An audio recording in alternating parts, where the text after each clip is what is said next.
Well, this was awesome 8 Ways from Sunday. Yeah, if I say something like that right out the gate, you know it's going to be an awesome pilot, guys. Yeah. So, this is going to be my review of The Flash pilot, which is pretty much Season 1, Episode 1 of the series. And like I said, I will be doing episode reviews of The Flash along with Arrow's Season 3. I'm doing a lot of episode reviews, aren't I? So, let's get into this. Now, this takes place about a few weeks after the events of Arrow, but we also get a flashback of how Barry's mother was killed. Like Barry had said in the Flash episode he first appeared in, it pretty much talks about how a human blur murdered his mother, and we all know who that is. That's the reverse. We all knew that was the Reverse Flash, and I'm already going to call how that's going to be tied in. Somewhere down the line, maybe the season finale, maybe another season later on, or maybe even the series finale. We don't know. But somewhere down the line, it's going to be revealed that Eddie Thawne is obviously, Ebon Thawne, the Reverse Flash. We all know this. And he's going to go run back in time and, kill his mother. But at the same time, we also found out that he was moved several blocks down. How I kind of see it happening is that Barry ran back to the past with him to try to save his mother, failed there, but managed to save his past self by moving him back then. See? Time travel. I bet you that's what it's gonna be like. But anyway, so it goes forward, and this is like the night of when the particle accelerator exploded. So he's there with Iris, and let me say this. But first, I'm losing track of myself. They're looking for a pair of bank robbers, Mark and Clive Martin, who most of you guys would know. Mark Martin is the Weather Wizard, but it's not Mark Martin who's the Weather Wizard in the pilot. Oh no! What it is that. What it is that they're robbing a bank together, and Barry, who's pretty much like Sherlock, he's like if Sherlock had Peter Parker's personality, and that's the thing. This feels very much this feels a lot, and I do mean a lot, like a Spider-Man pilot. Like this, you could easily make Grant Gustin Peter Parker, because he does have that personality, but he can crack jokes. He's kind of socially awkward, but at the same time, you still root for him. He's a little underdog you like to root for. So, I like it. I like Grant Gustin as Barry Allen, and he's also, like I said, he's like Peter Parker if he had all the sharpness of Sherlock. And they managed to determine where the Martin brothers are hiding, thanks to Barry's help. And Barry and Iris go out to see the particle accelerator be activated at Star Labs. Now let's talk about Iris for a second. Something tells me that Iris is going to bother me. And here's why.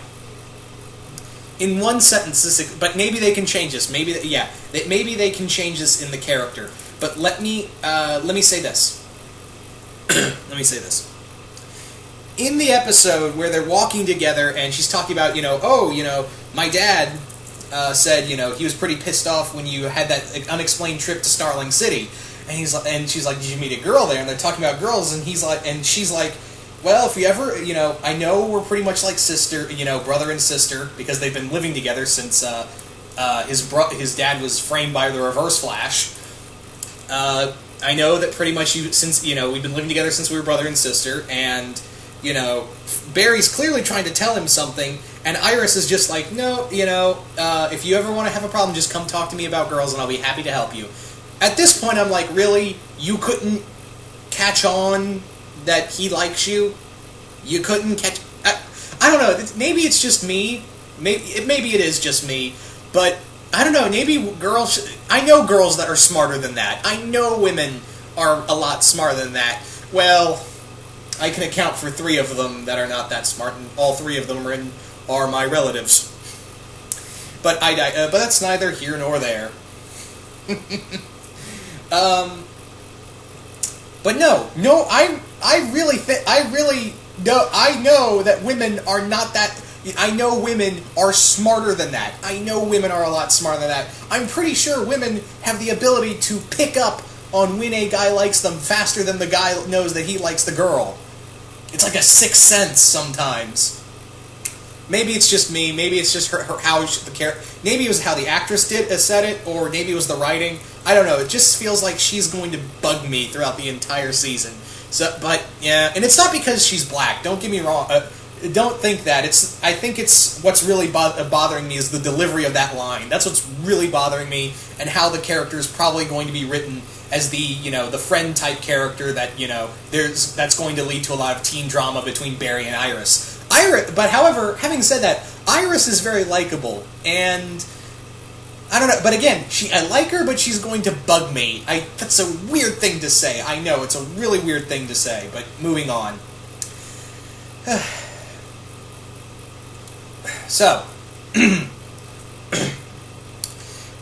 there at the particle accelerator about to turn on, and this guy called Dr. Wells is there, and he's pretty much saying, "Hey, look, tonight we're going to break the barriers of science and all this," and suddenly, Barry, Iris gets her laptop stolen, and Barry tries to chase after it. He gets knocked out, and he gets a bloody nose, and the thief, the mugger, is caught by Eddie Thwayne, who, once again, I'm like, dude, we know you're going to become the Reverse Flash. We know you're the Reverse Flash. Now, the big question is he already the Reverse Flash, or is he going to become the Reverse Flash later on? That's the big question I'm really wondering right now, is he already Reverse Flash, or is he, is he already there? Did he already get his powers the same way Barry did?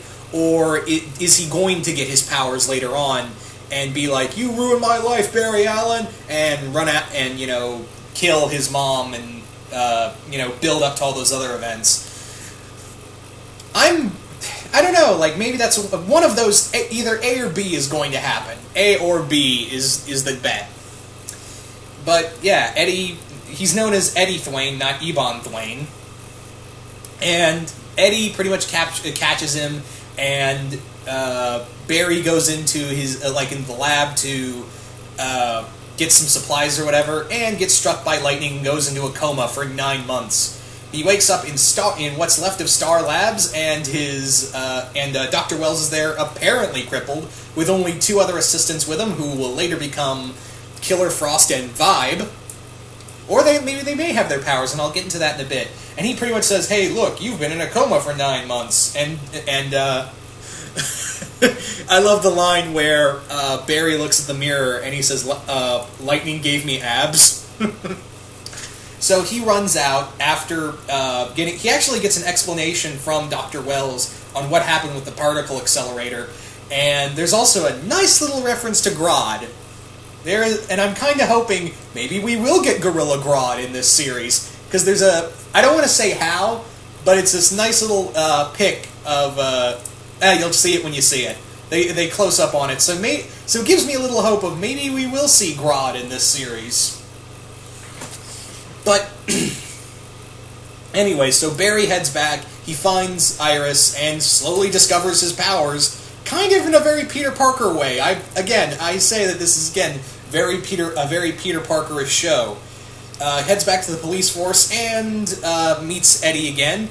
This is also where he runs into Iris's father once more, who's more than excited to see Barry back on his feet. Let me talk about Iris's dad real quick, Detective West. Pretty much the Detective Lance for Barry Allen. He's going to be the Flash's Detective Lance. And he's very likable. I mean, I've seen the actor before in Law & Order. I can't remember the actor's name, but I've seen him in Law & Order before, and he's pretty good. He's pretty much playing a cop again, but also the over-doting father. So, with that, we also see that Clive Martin is still alive and is Storm, really the Weather Wizard, New 52 Weather Wizard. This also gives me a little theory. Clive Martin, we see Clive Martin in the pilot, but we don't see Mark Martin, nor do we get any indication that either he's alive or dead. My bet, Mark Martin is still alive and going to become the pre-52 Weather Wizard. He's going to get the Weather Wand because Geoff Johns recently said that some of the rogues, some of them will have powers, some of them won't. We saw in a clip of there's an after credits trailer scene, and Captain Cold is going to use the cold guns. Oh my god, you guys don't know how excited I am for pre-52 Captain Cold. He's going to be using the cold guns. Yes! So my bet is that Mark Martin, the real Weather Wizard, is still alive, and either he's going to have powers similar to his brother, or he's going to have the Weather Wand.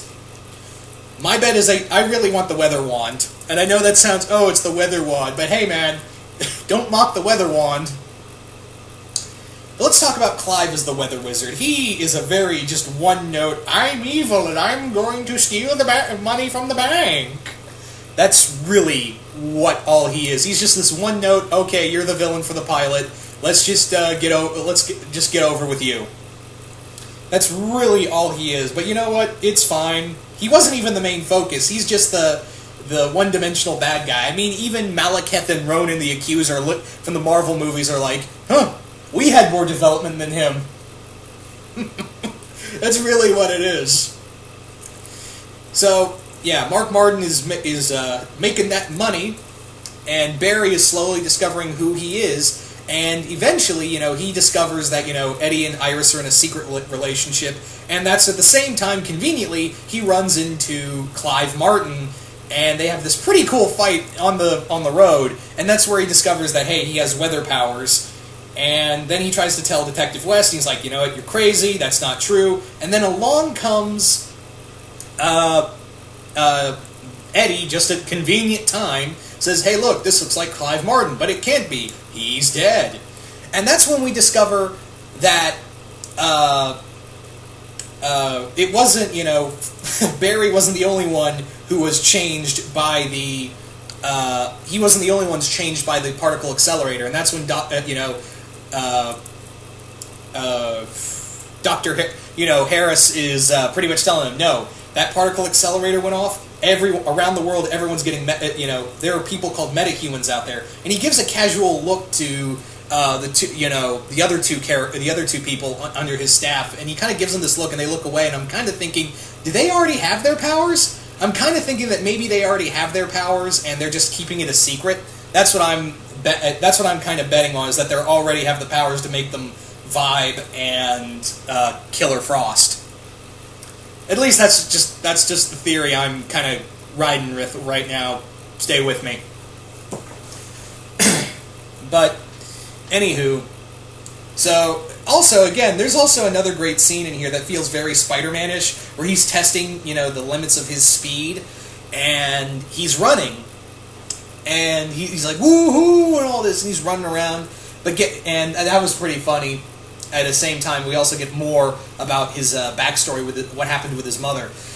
But we go back, and we get back to the scene I'm talking about, and Barry's still kind of arguing with Harris, and he pretty much says, hey, look, kid, you're not a hero. You're a kid that was, hit by lightning. And he just runs off, and he goes to the only other person who could tell him for sure, a real hero, Oliver Queen. Yes, he runs all the way to Starling City and talks to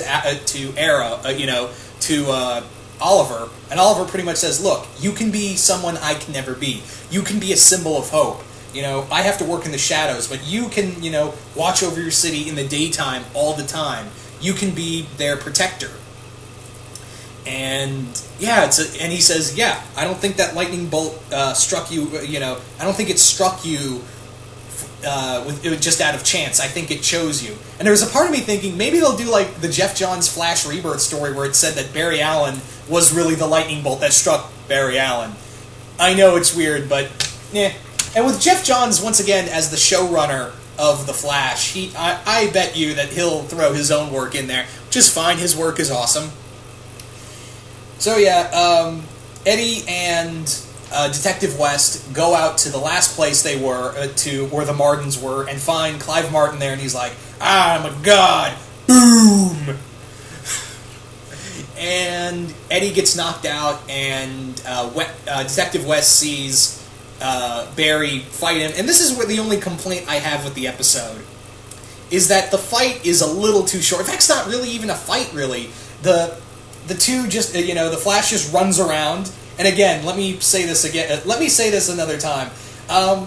If it's possible at all, and I'm talking to you, Hellish Smile, in particular, can someone out there make a tribute video with the song from the Digimon movie Run Around with as a Flash tribute? Can we do that, please? Could someone out there do that? I'm looking at you, Hellish Smile, and Coolio Vids, and Shades at Night. Looking at you three in particular. So yeah, the fight feels very Smallville-ish in the sense that it's slow. I mean, not slow. It's very fast and it's very kind of anticlimactic.